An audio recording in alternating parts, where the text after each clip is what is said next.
कथा सुरू करण्याआधी सर्वांना एक विनंती आहे की आपल्या चॅनलला लाईक, शेअर आणि सबस्क्राईब नक्की करा. तुम्ही सबस्क्राईब केल्यामुळे मला नवीन आणि छान छान व्हिडिओ बनवायला प्रोत्साहन मिळेल. त्यासाठी आपल्या चॅनलला नक्की सबस्क्राईब करा आणि लाईक केल्यामुळे माझा व्हिडिओ अनेक लोकांपर्यंत पोहोचेल. त्यासाठी आपल्या व्हिडिओला लाईक करा आणि सबस्क्राईब करायला विसरू नका. चला तर मग लगेचच आपण आजच्या कथेला सुरुवात करूया. मनापासून रडून झाल्यावर एकदमच सगळे शांत झाले. काही क्षण कुणीच कुणाशी बोलले नाही. ते समोर असलेल्या मोठ्या फोटोकडे पाहत होते. त्या फोटोला हार घातलेला होता. हसरा फोटो होता त्याचा. असं वाटत होतं की तो त्या फोटोतून तो हसत सगळ्यांना पाहत आहे. प्राची, कशी आहेस यार? Miss you Ravi. तिने तिच्या गळ्यात हात टाकत तिला विचारलं. मिस यू टू मेरी जान. मी मस्त. आणि तुझी आज कित्येक वर्षांनी, कित्येक दिवसांनी भेट घडली प्राची. मी पण मस्तच. हो, खूप दिवसांनी भेटलो रावी. ते सगळे अजूनही जमिनीवर बसले होते. आता कुठे नॉर्मल झालेच होते की इकडे शिवांगीचा चुकून मोबाईल स्पीकरवर ठेवला गेला होता. तिकडून कुणीतरी मोठ्याने ओरडले. ए हडळ, तू आता सांगत आहे का मुंबईमध्ये आहे ते? तसे सगळ्यांच्या नजरा शिवांगीकडे वळल्या. श्रद्धा हसू कंट्रोल करत शिवांगीकडे पाहत होती. ये क्या था? अशा रिएक्शन सगळ्यांच्या होत्या. शिवांगीचा चेहरा पाहण्यासारखा झाला होता. तिचा मोबाईल अजूनही स्पीकरवर होता, जिथून तिचे फ्रेंड तिच्या नावाने चांगलेच खडे फोडत होते. अरे चुप्प बसा ना, हवे तर आपण एक दिवस काढू यासाठी, शिवांगी म्हणाली आणि तिने पटकन स्पीकर ऑफ केला. तेवढ्या वेळात मात्र तिचा तिच्या फ्रेंडकडून सत्कार झाला होता. श्रद्धा तिच्या फ्रेंड्सना कॉल करते सांगून कॉल कट केला आणि इतका वेळ हसू दाबून ठेवलं होतं तिने. ती आता मोठमोठ्याने हसू लागली. श्रद्धा हसली म्हणून रावीही हसत सुटली. ए काय रे, माझ्या बायकोला हसत आहात का? फक्त तिच्या फ्रेंडने तिला हडळच म्हणले ना. धैर्यशील ही हडळ शब्दावर जोर देत त्या दोघींनाही खोटं खोटं ओरडत म्हणाला. हसू तर त्यालाही येत होतं, पण गप्प बसला बिचारा. त्याच्या बोलण्याने मात्र देवांश, जो इतका वेळ गप्प बसला होता, तो हसू लागला. शिवांगीने एक रागीट लूक दिला धैर्यशीलला. रागात ती सोफ्यावर जाऊन बसली आणि मोबाईलवर कुणाला तरी कॉल लावला.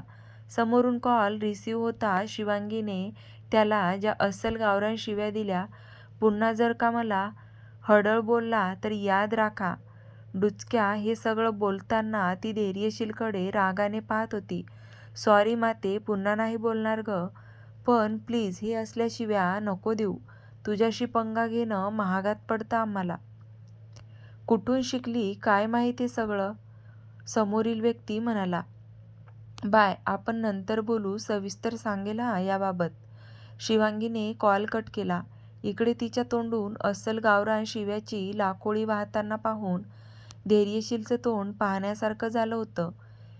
हिचा पंगा घेतला तर ही आपल्यालाही या अस्सल गावरान शिव्यांची लाखोळी वाहील, असा विचार बिचाऱ्याच्या मनात डोकावून गेला.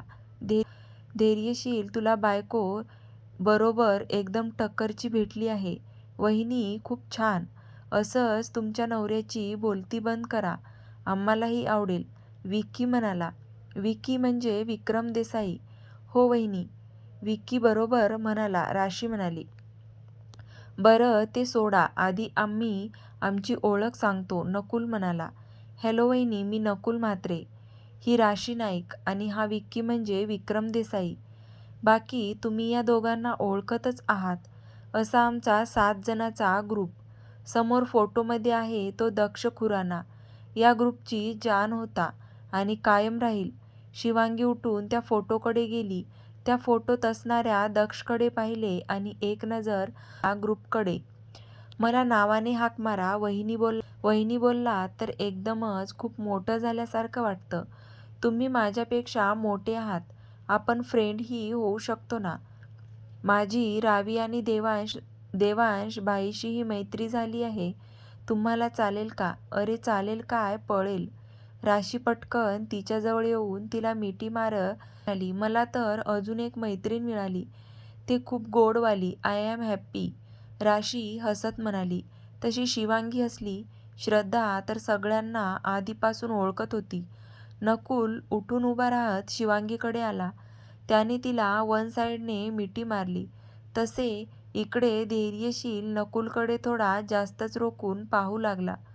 नकुलला जाणवलं की त्याच्याकडे कोणीतरी खतरनाक नजरेने पाहत आहे. तसे त्याने मान वळवून इकडे तिकडे पाहिलं आणि जेव्हा त्याची नजर धैर्यशीलवर गेली तशी तो काही क्षण घाबरला, पण लगेच नॉर्मल झाला. त्याने भाव दिला नाही धैर्यशीलला. शिवांगी नकुलबरोबर एकदम फ्रीली बोलत होती, पण इथे धैर्यशील मात्र दोघांनाही रोखून पाहत होता. तिथला माहोल थोडा गरम झाला होता. नकुल बाळा, आता बाजूला व्हा, नाहीतर 2-4 बुक्के सहज पाठीत पडायचे तुमच्या. देवांश धैर्यशीलकडे एक नजर पाहून समोर नकुलकडे पाहत म्हणाला. आता धैर्यशीलची जळजळीत नजर पाहून नकुल लगेच बाजूला झाला. शिवांगीने सगळ्यांना हॅलो केलं. मी शिवांगी जाधव. नेहमीप्रमाणे तिने आपले माहेरचं नाव सांगितलं. सौ शिवांगी धैर्यशील सरनोबत. असं बोलायचं होतं ना तुला? धैर्यशील तिच्याकडे पाहत म्हणाला. हां, तेच ते सवयीप्रमाणे पटकन बोलून गेली. शिवांगी, मग ती सवय सोडा आता. लग्न झालं आहे. यापुढे शिवांगी धैर्यशील सरनोबत म्हणून ओळख द्यायची. धैर्यशील किती तो पॉझिटिव्हनेस बघा बघा. रावी धैर्यशीलकडे पाहत म्हणाली. लग्न झाल्यावर कळेल. बरं, आता खूप झाली मज्जा मस्ती. आता आपण सिरियस विषयावर बोलू. धैर्यशील चेहरा गंभीर करून म्हणाला. धैर्यशीलचे बोलणे सगळ्यांना पटले. सगळेजण एकदम सिरियस मोडवर आले होते. आज रात्री तो फेमस पब सिटीमध्ये येणार आहेत. सगळे म्हणजे सगळे. सो आपण मुद्दामून इतक्या वर्षांनी त्याच्यासमोर जाणार आहे. नक्कीच ते रिॲक्ट करतील.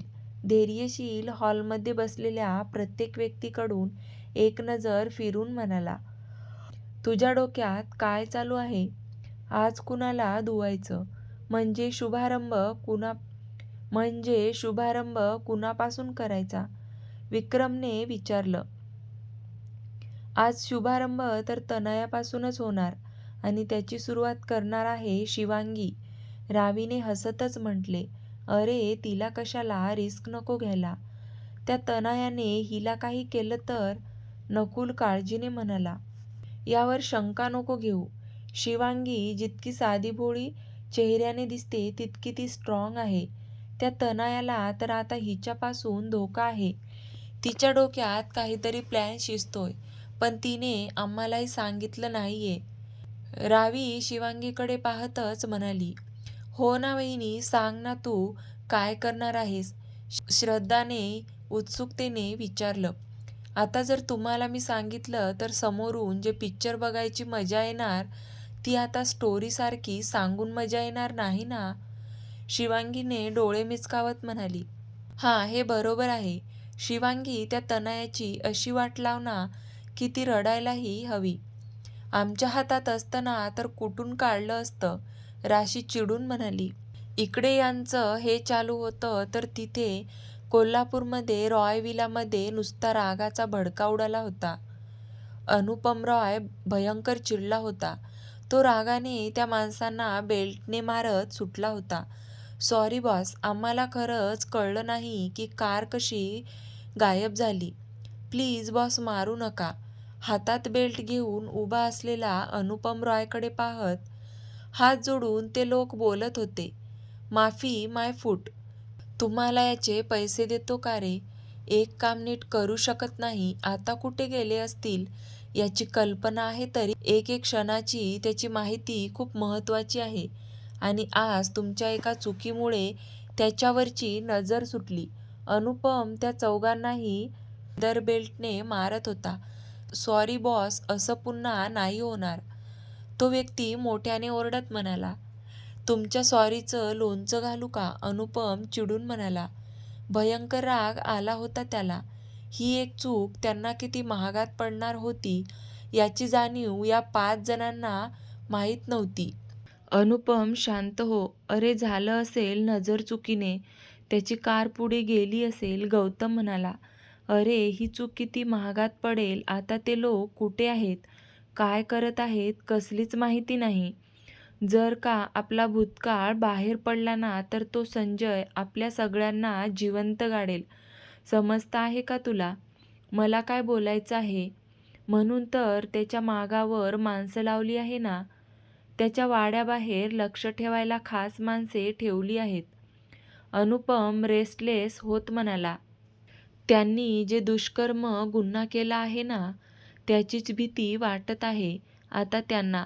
रिलॅक्स अनुपम. आपण तेव्हाच सगळा सोक्षमोक्ष लावला आहे.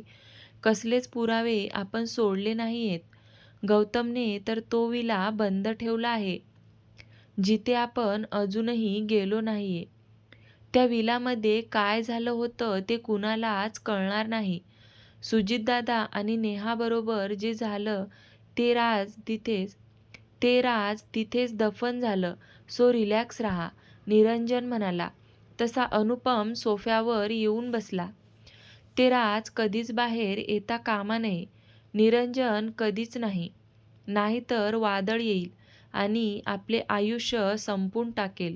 अनुपम समोर एकटक पाहत कसल्याशा विचारात म्हणाला. तर कसा वाटला तुम्हाला आजच्या कथेचा हा भाग? आवडला असेल तर व्हिडिओला लाईक, शेअर आणि सबस्क्राईब करा. तुम्ही चॅनलला सबस्क्राईब केल्यामुळे मला अजून छान छान आणि नवनवीन व्हिडिओ बनवायला प्रोत्साहन मिळेल. त्यासाठी आपल्या चॅनलला नक्की सबस्क्राईब करा आणि लाईक करा. तुमच्या एका लाईकमुळे माझा व्हिडिओ अनेक लोकांपर्यंत पोहोचेल. त्यासाठी व्हिडिओला लाईक करा आणि चॅनलला सबस्क्राईब करायला विसरू नका. धन्यवाद. पुढचा भाग आपण लवकरच पाहणार आहोत. त्यासाठी व्हिडिओ कंटिन्यू करा. धन्यवाद.